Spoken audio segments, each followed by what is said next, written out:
አላህ እንዲህ ይላል እናንተ ሰዎች ሆይ እውነቱ ከጌታችሁ በእርግጥ መጣላችሁ በእርሱ የተመራም ሰው የሚመራው ለራሱ ነው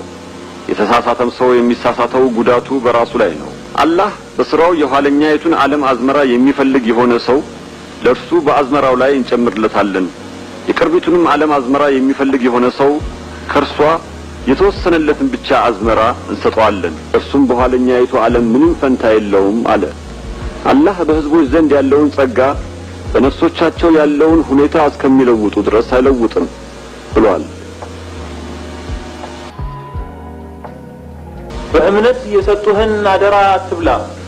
ያታለለህንም ሰው አታታል የአላህ መልእክተኛ ሰለላሁ ዐለይሂ ወሰለም እንዲህ ብለዋል ሁላችሁም ጠባቂዎች ናችሁ ከምትጠብቁት ነገርም ትጠየቃላችሁ መሪ ጠባቂ ነው ከሚጠብቀውም ነገር ይጠየቃል ወንድ በቤተሰቡ ላይ ጠባቂ ነው ከሚጠብቀው ነገርም ይጠየቃል ሴትም በባሏ ቤት ላይ ጠባቂ ናት ከምትጠብቀውም ነገር ትጠየቃለች አገልጋይም በባለቤቱ ንብረት ላይ ጠባቂ ነው ከሚጠብቀው ነገርም ይጠየቃል